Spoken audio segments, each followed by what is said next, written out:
Happy Tuesday, IES Länna. Today I am sitting with someone who has some amazing ideas about global responsibility. He's a member of our student council and one of my favorite people to talk to when I need ideas about how to help the environment. So Sixten, thank you for joining me today. Well, thank you for letting me have this conversation. Of course. And the reason that I wanted to talk to you is because when we have student council meetings, you always have really good ideas. And what I love about you is that you don't see your age as being a limitation.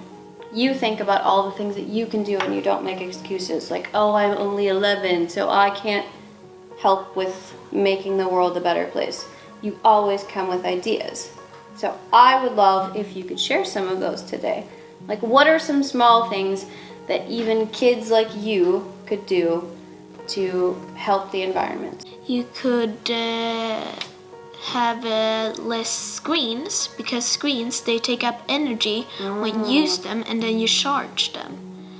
And 2% only is from renewable sources of energy. I didn't even know that. So 98% of energy is coal, oil, and other non-renewable resources. What? Really? Yeah. So every time that we're using some sort of electricity, like even with our lights, most of this, 98% of this is coming from a non-renewable source. Yeah. Oof. Now I feel like we need to turn the lights off. Oh, but I loved your idea about screens, and I think that's a small thing all of us can do. Use less screens. And also screens impact us in a way that's not healthy for us, because social media can impact us because the brain think that this is a fight or run situation when you want to get likes and followers. So using less social media will also impact how much screen time you use. That's a really good tip. And I think that understanding that psychological impact that it has on the brain, I mean, it benefits both us as human beings, but also the environment. That's super cool. You had talked before that saying that we should eat less meat. How do we do that and still, have enough to eat and to be able to feel like we're not just eating like carrots and broccoli? What are some good tips you have for eating less meat? We usually do at home. We eat broccoli soup with bread and garlic. And we also usually ate at my old school corn, chili sin carne, because that has no meat in it. It's just the soya. So that's a tip. That is a really good tip. And my parents actually have a farm that has soybeans, so I know all about like the production of that. And it is so much more sustainable to grow soybeans than to have thousands and thousands of cattle butchered to be able to provide meat for us. There's so many alternatives now. So eating less meat, using less screens, what else can we do? Small things. If we think about the one with meat, you could still eat chicken, eat more chicken. That's okay, but meat is just one of those things that take so much carbon dioxide because it's produced by cows, and cows leave a big footprint of carbon dioxide. And also you could plant a little tree, or you could plant some flowers. Even those helps to reduce carbon dioxide because they take it in and then they produce oxygen from it. Yeah, I love that tip because that's super easy and also really fun. And everyone loves to have trees and flowers around us. Like, as human beings, it makes us feel, I think, emotionally better as well.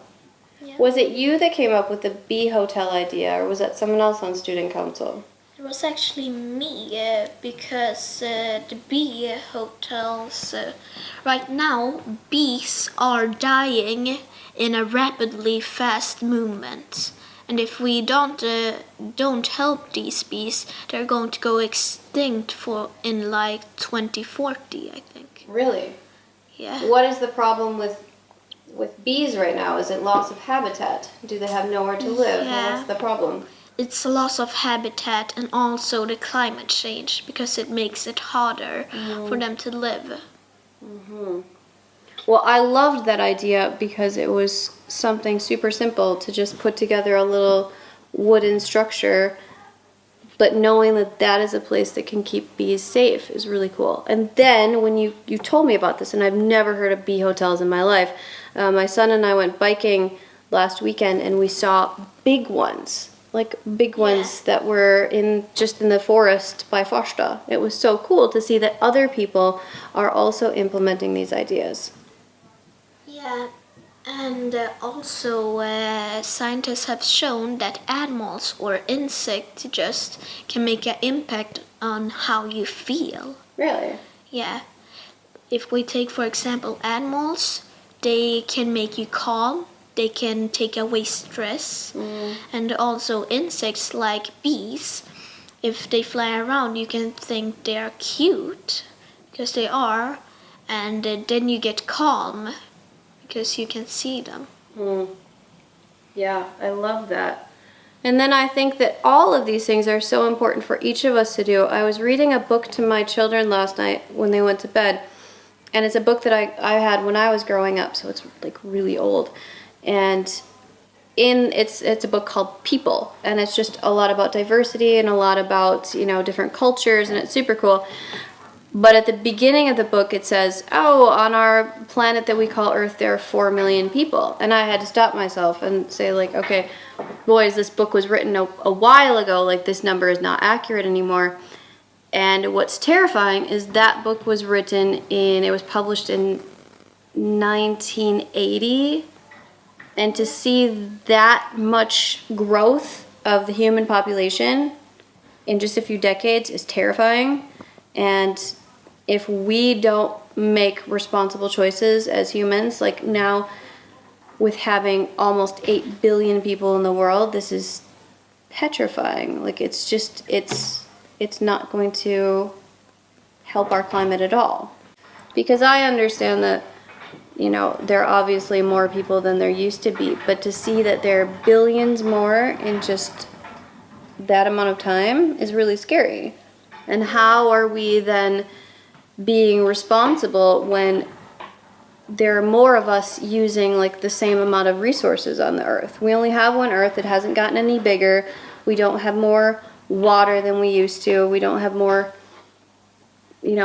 we have to be really responsible since there are so many of us for the things that we do have.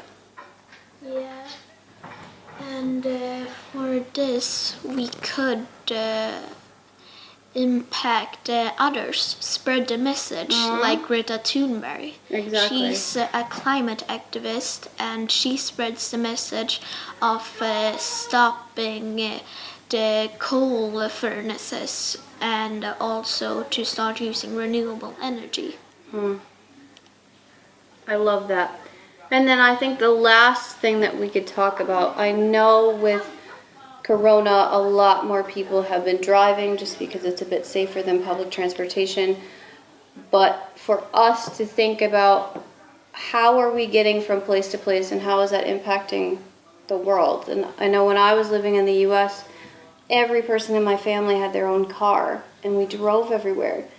And for me, thinking about how much I added to the pollution and, like the non-renewable resources, I feel extra work now. So I don't have a car here. My family does not have a car here. I ride my bike everywhere or I run places. And I'm also trying to teach my kids to do that as well. That it would be easier to drive, but we can take our bike. And it's great for the environment, but also really good for our health. Yeah, like you said, take your bike and leave the car. Because the bike, it can go anywhere where the cars can and also where the cars can't. So you exactly. could go a faster route. And also one habit I like is if you go off from Skoga Centrum at this train station there, you could actually just walk there. I do it actually. Really? Yeah, I walk the 1.7 kilometers from Skoga Centrum to the school. And you're still alive. Yeah. There are some people that complain and they say it's too far, jag orkar inte. But I think you actually probably enjoyed that walk. Like, you get exercise, you get fresh air, and you leave knowing that you've done something positive for the environment. Super cool. Sixten, you've had so many really good ideas and given us so much information. It was so nice to talk to you. So thank you very much. Thank you. And have a wonderful Tuesday.